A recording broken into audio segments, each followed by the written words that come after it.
अच्छा स्वामी जी, तो देखिए मौसम जो है हाँ जी, बसंत का है। अब हालांकि आपके इर्द गिर्द आज हमें सफेदी नजर PCR आ रही वाले है, लेकिन कनेक्शन जोड़ते रहेंगे, हम कभी भी डिस्कनेक्ट होते हैं नहीं, बाकी इनकी मर्जी। तो देखो, ये हमारा कार्यक्रम ऐसे आबाद गति से चलता रहता है। इसको भी नीचे रख दो भाई। तो आप लोग रोज ऐसे एक व्यवस्था के तहत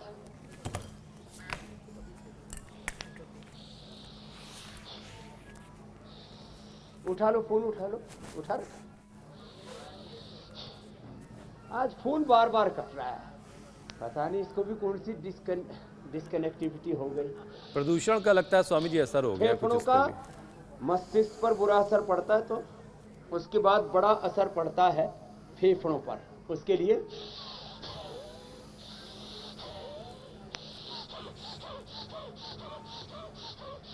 इतना ना कर पाए तो इतना जरूर स्वामी कर जी लें। मैं ये कह रहा था कि प्रदूषण का असर लग रहा ये है बस फोन का। के कनेक्शन पर भी पड़ रहा है, बुरा असर। अच्छा स्वामी जी, देखिए बसंत पंचमी का मौसम है, आपके इर्द गिर्द का जो मौसम दिख रहा है इस वक्त बहुत सुहाना सा। अगर किसी सरसों के खेत में आप बैठेंगे तो और खूबसूरत नज़ारा होगा। लेकिन कल बड़ा खूबसूरत नज़ारा दिल्ली के निज़ामुद्दीन में भी होगा। वहाँ पर बसंत पंचमी मनाई जाती है, सब कुछ पीले पीले रंग में रंग जाता है। आज रंग हैरी ऐ माँ, आज रंग हैरी के गीत कल वहाँ गूंजेंगे। मौसम में ठंड है, लेकिन थोड़ी मीठी वाली ठंड आजकल है। लेकिन पोल्यूशन को लेकर के जो रिपोर्ट आ रही है वो मौसम के सारे मज़े को किरकिरा कर रही है और डरा रही है। एक तो स्वामी जी, देश में 93% लोग खराब हवा में सांस ले रहे हैं, जिसकी वजह से 53% परिवार को वायरल या फिर सांसों से जुड़ी कोई ना कोई दिक्कत है। तो योगाभ्यास तो आपने करवाने की शुरुआत कराई दी है, लेकिन छोटी छोटी जो प्रॉब्लम्स हैं एक एक करके उनको शामिल करते हैं। जैसे आंखों, नाक, गले में इनको भी जो ले। जलन होती है इस प्रदूषण की वजह से, इससे कैसे निजात पाई जाए? क्योंकि आंखें डायरेक्ट कांटेक्ट में आती हैं, सांस लेते हैं तो आंखों नाक और में गले में जलन होती है। उसके लिए गुलाब जल सुबह सुबह आंखों में डालें, शाम को भी डाल दें। गुलाब जल में सूखे आंवले की कलियां डाल दी और 24 घंटा उसको रख लिया, तो उससे तो आंखों की सब वायरल डिजीज भी दूर हो जाती है। सौम्य, बहुत सौम्य है। और दृष्टि, ये ग्लूकोमा आदि के लिए है। आई ग्रिट खा लें, आंवले का रस पी लें, आंवले का चूर्ण खा लें, आंवले का मुरब्बा कैंडी खा लें, आंवले का अमृत रसायन ठंडा होता है, च्यवनप्राश थोड़ा गर्म होता है। वो जो है इन्फ्लेमेशन के लिए बहुत ज़बरदस्त है। इन्फ्लेमेशन ही सब बीमारियों का मुख्य कारण बनता है। तो आंखों के लिए आंवले का इस्तेमाल और आंवले के रसायन सप्ताह मृतलोह मुक्ता शुक्ति मोती कृष्णि का हमने कई बार प्रयोग बताया है। या आई ग्रिड तो जबरदस्त है, 2-2 गोली खा ले तो आंखों की दिक्कत नहीं। कान के लिए ear grid drop, ear grid भटी। गले के लिए अणु तेल और ज्योतिषमती दोनों को मिलाकर के नशे कर लें, या सरसों का तेल नाक में डाल लें, पूरा का कोल्ड का असर दूर हो जाता है। और गिलोय घनवटी या गिलोय घनवटी एडवांस, अकेली गिलोय, अकेली गिलोय, अकेली तुलसी, अकेला अश्वगंधा, ये बड़ी जबरदस्त होती है। अकेली काकड़ा सिंगी बड़ी जबरदस्त होती है।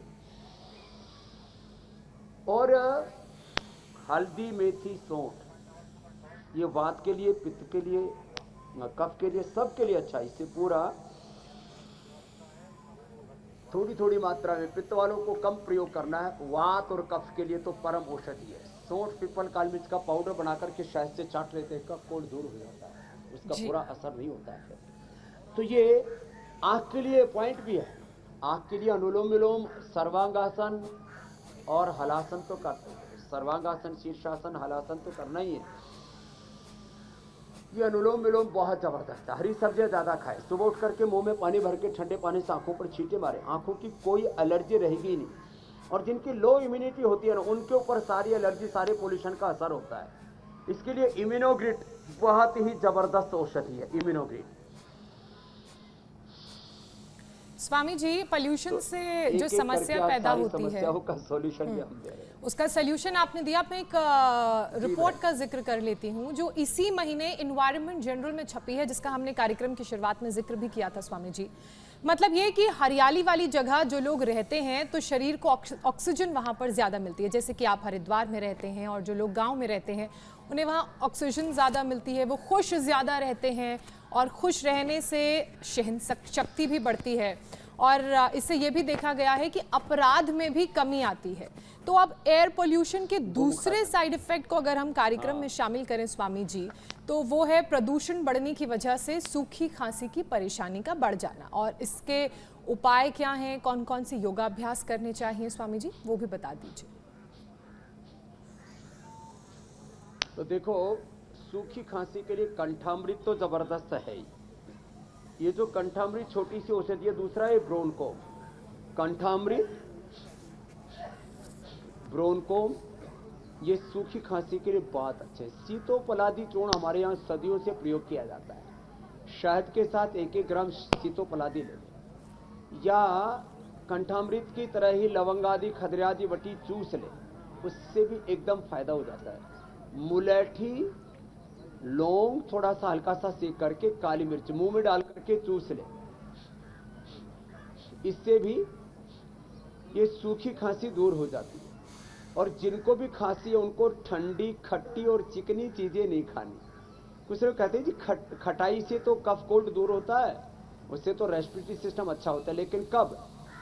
एक तो तेज गर्म पानी में, उबलते हुए गर्म पानी में आंवले का जूस मिला लो और थोड़ा हल्का सा उसमें ताजा अदरक का या हल्दी का भी रस मिला दे और थोड़ा सा शहद मिला दे तो परम औषधि तैयार हो जाती है। अब इतना किसी से न बन पाए तो स्वासारी प्रवाह ही पी लो, एकदम सूखी खांसी तुरंत ठीक हो जाती है। पुराने जमाने में ज्योत्सना जी आप देखते थे, हल्दी, अदरक, शहद, इसको चाटा करते थे। हल्दी अदरक को पीस करके उसका थोड़ा सा रस निकाल के शहद मिला के और उसको चाट लिया करते, एकदम सूखी खांसी ठीक हो जाती है, ड्राई कफ, कोल्ड खांसी। और ये गोमुखासन भी बहुत जबरदस्त है। और बहुत ज्यादा पुरानी हो जाए खांसी तो खाली पेट श्वासारी और खाने के बाद ब्रोनकोम बहुत ही जबरदस्त है।